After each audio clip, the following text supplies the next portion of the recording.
ugasanga abasaza barimo baraganira bakaganira byibuze ikiganiro cyakiwa mu gitaramo mu misango y'ubukwe, ariko abantu ukaba wataha utazi ngo bari abasaza baganiraga iki kandi bavuga ikinyarwanda bavuga umuco. Murakoze cyane. Nge rero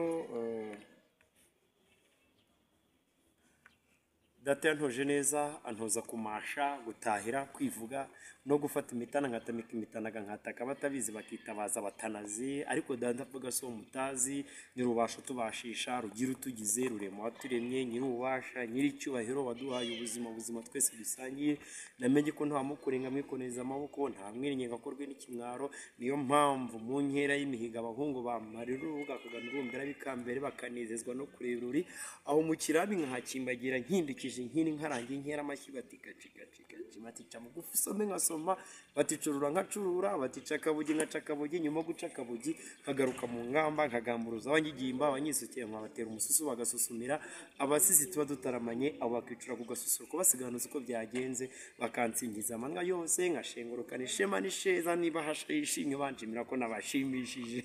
Nitwa njyewe wanjye ubwanjye ntaho twisangiye, twisangiye hanyumuza Nyandwi Yohani Maria Vianney wa Nyamubanza wa Ntogogo wa Mporanyi wanyizinyiye kwa Paul Arushinyi gushyira kuri Gihanga ngo mijana wahanze rwa Kanyarwanda kugeza kuri Adamu nawe Eva Murage w'isi ndoroshye ndamata cyane. Murakoze cyane. Tugiye kugaruka rero kuri ibyo byose ufite mu mutwe wanze kubyihererana ushaka kubisangiza n'abandi uhereye ku bibondo.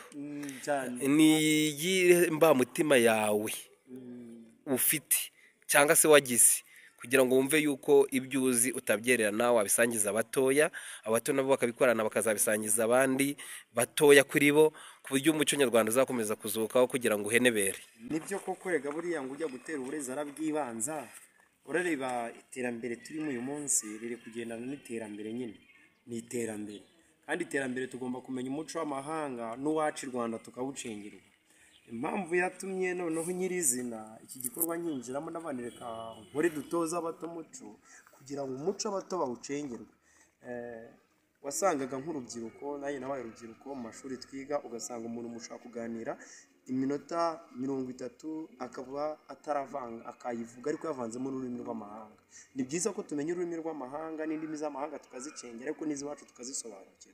Twaba turi kuvuga ikinyarwanda nyine tukavuga ikinyarwanda, twaba tuvuga icyongereza bikaba icyongereza, igifaransa kikaba igifaransa, nyine ukaba uri wirinda kuvuga uruzuribi.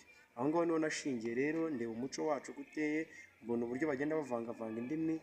Nanone ndongera ndareba ndavuga ni iki nakora. Wajya mu bukwe ugasanga abasaza bari kuganira bakabamara iminota 30 isaha mwice muri kuganira ugasanga ntibazi, bakarangiza utamenya ngo bavugaga ibiki kandi bavuga ikinyarwanda. Nibwo navuze ni iki nakora kugira ngo umuco wacu tumenye tuwucengerwe, ku buryo n'abana mu myaka 50 iri imbere ese igihugu cyacu kizaba kimeze gute. Naho ngaho nahereye rero shingira aho ngaho ndavuga ntese n'iki nakora. Ndareba nsanga hariho utugoroba tw'ababyeyi, hariho ibigo by'urubyiruko ko nta bigo by'abana bihari. Ntabyo nzi, wenda nawe uri umunyamakuru nawe waratembereye ukabibona uraza kumbwira. Nibwo navuze nti niki nakora. Ndavuga noneho kugira ngo ubundi umuco wacu wa Kinyarwanda hari umugani uvuga ngo igiti kigororwa kikiri gito. Niba dushaka gutoza urubyiruko umuco reka duhere ku bato. Niho nanzikire ndavuga nti reka nshinge dutoza abato umuco, tubatoza umuco ari batoya, bawukurane bazinjire mu kigo cy'urubyiruko, bajye mu babyeyi n'ubundi baza umuco barawucengeye.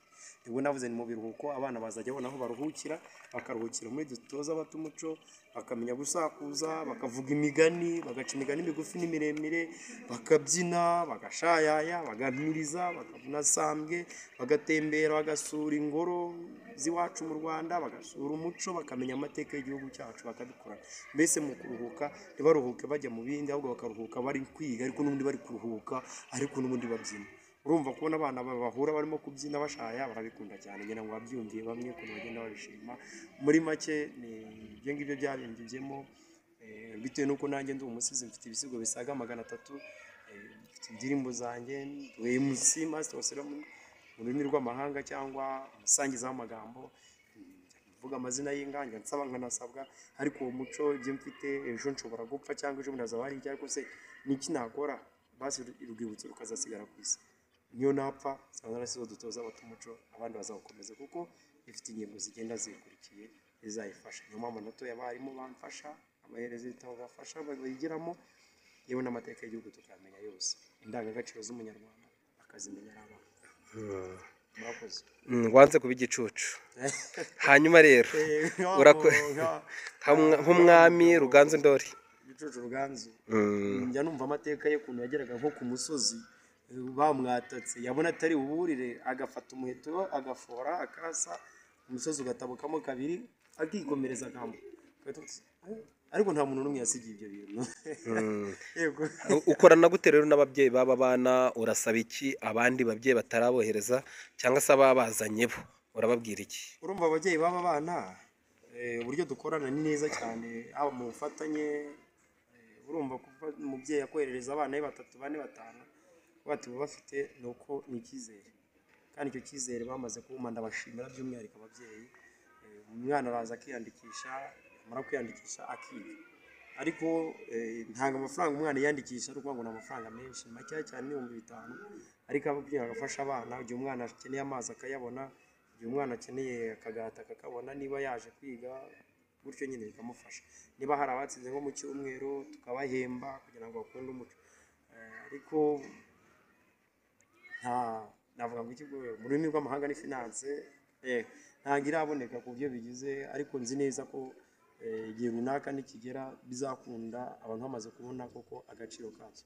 Aho bigeze ndi gukora nikorera nkakora mu mufuka wanjye, nkavuga reka dutoze abato umuco, igihe nikigera abantu bazamenya ko iki gikorwa gihari kandi gifite akamaro. Muri make niyo njyana, kandi ndakeka ngira ngo nawe wabibonye nk'umunyamakuru, nk'iji waba ufite ijisho ry'umunyamakuru, wabibonye aho bigeze none nanjye navuga.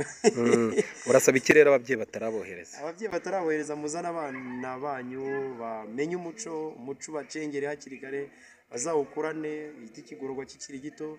Uyu mwana kugira ngo amenye umuco ni byiza, agomba kumenya umuco wacu akawukuriramo, dore ko umuco wacu ari agaciro kacu, ari icumbi tugomba gucumbikamo, tukicara mu gacaca k'iwacu tugacoca amagambo, ubwo bucogocogo bw'ubuco bugamije gucacana butatanya abanyarwanda, tugacumbika mu gicumbi cy'umuco w'iwacu, kuko umuco w'iwacu ari agaciro kacu, yewe ndetse ari icumbi tugomba gucumbikamo. Ndi umunyarwanda akaba inkingi y'agaciro kacu, ku buryo n'uzavye mu mahanga bahanga akaza mu Rwanda rwa gihanga bahanga, azasanga dufite ubuhanga twarahanganywe n'iyaduhanze, akagenda avuga ubwiza bwa Kanyarwanda kubera ubuhanga, umuco, ubwema byaducengeyemo. Murakoze. Tugushimire. Murakoze cyane.